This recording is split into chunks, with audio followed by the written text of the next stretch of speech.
ओम शांति। आज 26 अक्टूबर 2023। आज की श्रीवाणी की मुख्य पंक्तियाँ हैं। मीठे बच्चे, अभी घोर अंधियारा, भयानक रात पूरी हो रही है, तुम्हें दिन में चलना है। अभी घोर अंधियारा, भयानक रात पूरी हो रही है, तुम्हें दिन में चलना है। ये ब्रह्मा के बेहद दिन और रात की ही कहानी है। प्रश्न है, सेकंड में जीवन मुक्ति प्राप्त करने व हीरे तुल्य जीवन बनाने का आधार क्या है? उत्तर है सच्ची गीता, जो श्रीमद् भगवान वाच है।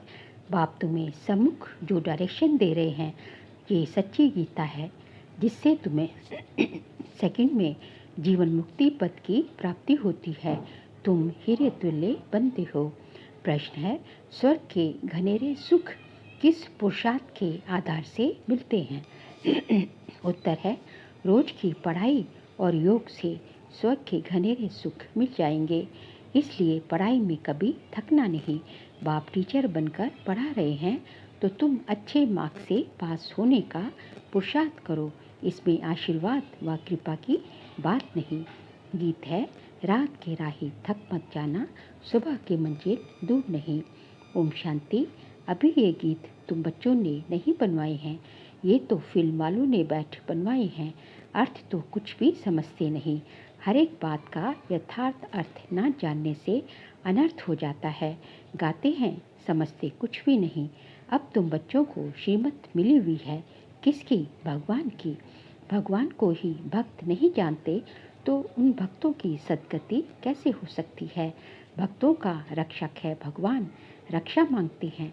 जरूर कोई दुख है, हमारी रक्षा करो, बहुत गाते हैं, परंतु भगवान कौन है, किससे रक्षा करते हैं, जरा भी नहीं जानते। भक्त अथवा बच्चे अपने बाप को ना जानने के कारण कितने दुखी हो पड़े हैं। अभी इनका अर्थ तुम बच्चे समझते हो। अभी है घोर अंधियारी भयानक रात, आधा कल की रात है। कोई भी विद्वान आचार्य पंडित नहीं जानते कि रात किसको कहा जाता है। यूँ तो ये जानवर भी जानते हैं, रात सोने की, दिन जागने का होता है। चिड़ियाएँ भी रात को सो जाती हैं, सुबह होते ही उड़ने लगती हैं। वह दिन रात तो कॉमन है।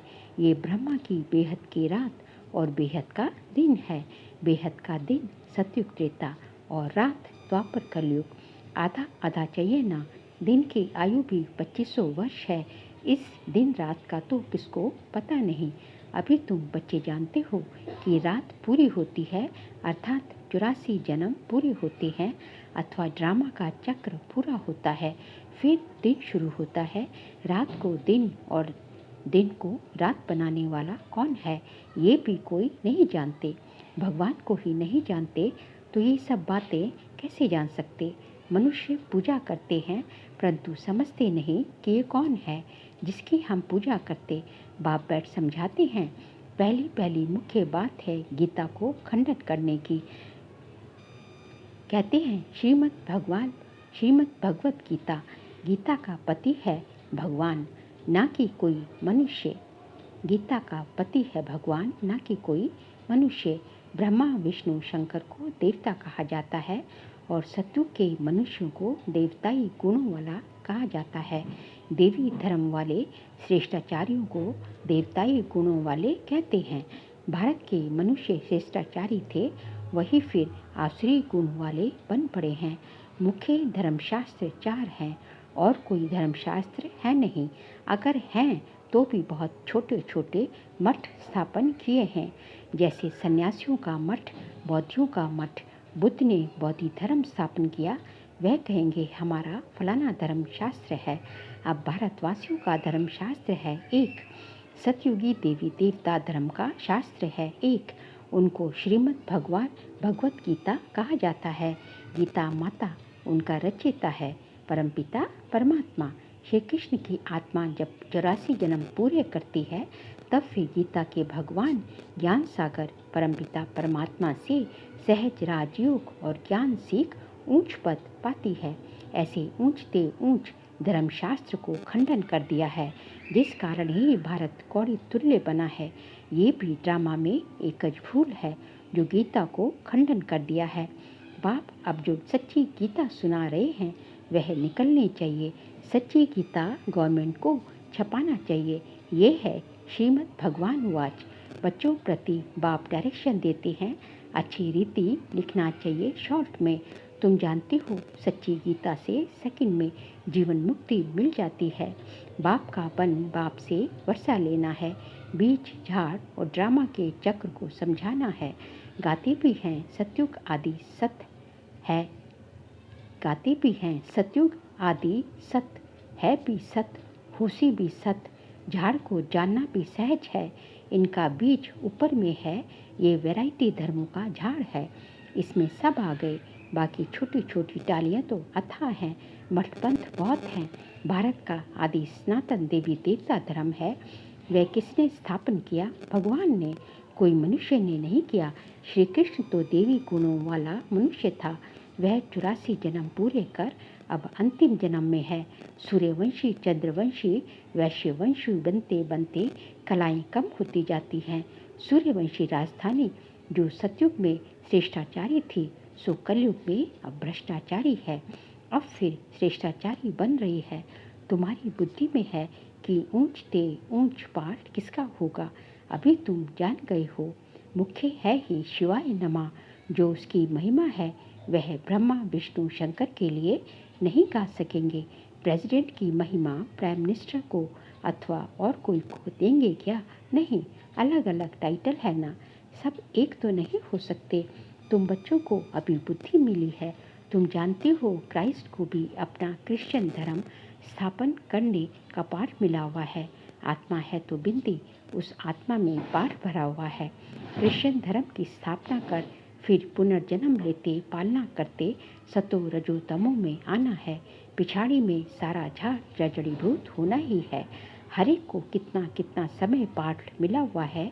बुद्ध को कितना समय पालना करनी है ये तुम जानते हो। भिन्न भिन्न नाम रूप में जन्म लेते रहते हैं।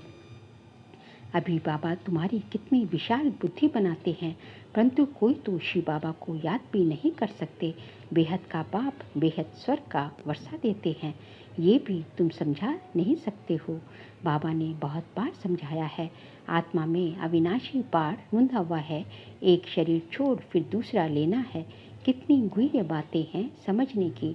जो स्कूल में रोज पढ़ते होंगे वही समझेंगे। कोई तो चलते चलते थक जाते हैं। गाते भी हैं तुम मात पिता हम बालक तेरे। बाप कहते हैं हम तुमको स्वर्ग के सुख घनेरे देने का पुरुषार्थ करा रहे हैं। तुम थक नहीं जाना। इतनी ऊंच ते ऊंच पढ़ाई पढ़ना तुम छोड़ देते हो। कोई तो पढ़ाई छोड़ के विकार में भी चले जाते हैं। जैसे का तैसा बन जाते हैं। चलते चलते गिर पड़ेंगे तो और क्या होगा। भल वहाँ सुख में है, परंतु पद में तो फर्क है ना। यहाँ सब दुखी हैं। वहाँ राजा प्रजा सबको सुख है। फिर भी पद तो ऊंचा लेना चाहिए ना। पढ़ाई छोड़ दी तो माता पिता कहेंगे तुम तो लायक नहीं हो। बाप से स्वर्ग का वर्षा लेते लेते कई बच्चे थक जाते हैं। चलते चलते माया वार कर देती है तो लौट जाते हैं। जो जमा किया वह फिर ना हो जाती। बाकी क्या बनेंगे? स्वर्ग में भल जाएंगे, लेकिन बिल्कुल साधारण प्रजा जाकर बनेंगे। बाबा कहते हैं हमारा बनकर फिर थक कर बैठ गए, वह ट्रेटर बन गए तो प्रजा में चंडाल जाकर बनेंगे। सभी चाहिए ना। स्वर्ग का मालिक बनते बनते अगर पढ़ाई को छोड़ देते तो उन जैसा महान मूर्ख दुनिया में कोई होता नहीं। लिखते भी हैं तुम मात पिता हम बालक तेरे। तुम्हारी कृपा से स्वर्ग के सुख घनेरे मिलते हैं। कृपा करो। बाप कहेंगे कृपा की तो बात ही नहीं। मैं टीचर हूँ, पढ़ाऊँगा। पुरुषार्थ तुम करो अच्छे मार्क्स से पास होने का। बाकी मैं थोड़ी ही बैठ सब पर आशीर्वाद करूँगा। तुम योग में रहो तो ताकत मिलती जाएगी। सभी थोड़ी ही गति पर बैठेंगे। एक दो के सिर पर बैठेंगे। एक दो के सिर पर बैठेंगे क्या? तो धर्म मुख्य है ही चार। शास्त्र भी चार हैं। उनमें मुख्य है गीता। बाकी सब उनके बच्चे हैं। वर्षा तो माता पिता से ही मिलता है। अब बाप सम्मुख समझा रहे हैं सिर्फ गीता पढ़ने से ही थोड़े ही राजाओं का राजा बन जाएंगे। बाबा ने तो गीता पढ़ी है, परंतु उनसे होता कुछ भी नहीं।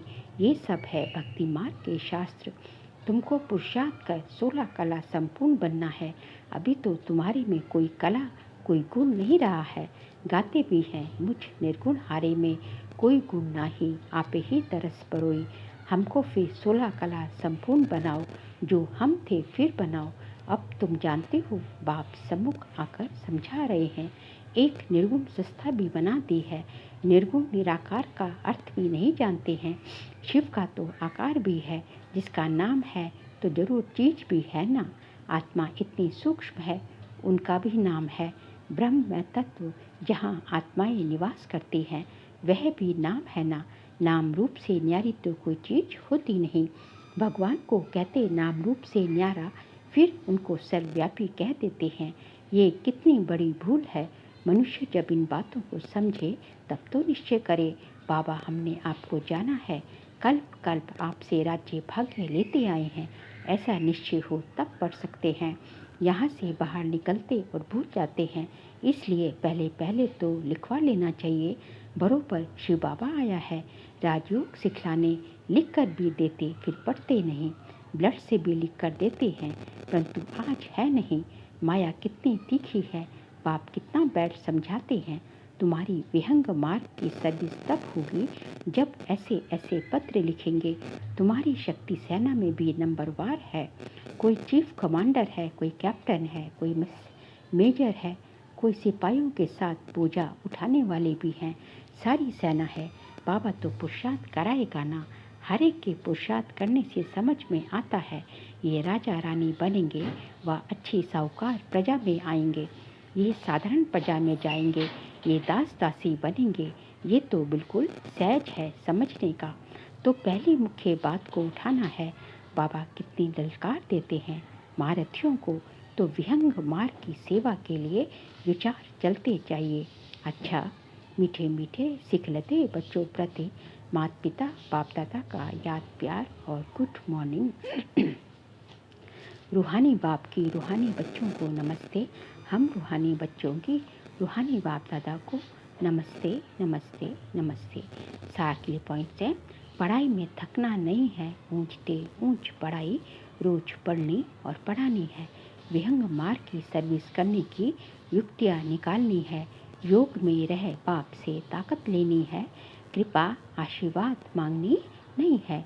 आज का बाबा का वरदान है, वरदानों की दिव्य पालना द्वारा सहज और श्रेष्ठ जीवन का अनुभव करने वाले सदा खुश नसीब भव। वरदानों की दिव्य पालना द्वारा सहज और श्रेष्ठ जीवन का अनुभव करने वाले सदा खुश नसीब भव।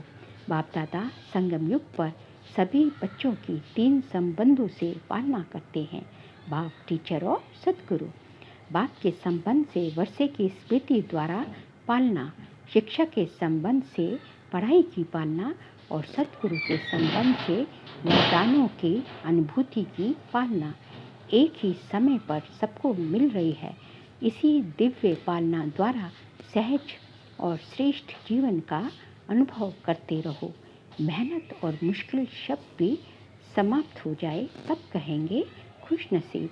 स्लोगन है, बाप के साथ साथ सर्व आत्माओं के स्नेही बनना ही सच्ची सद्भावना है।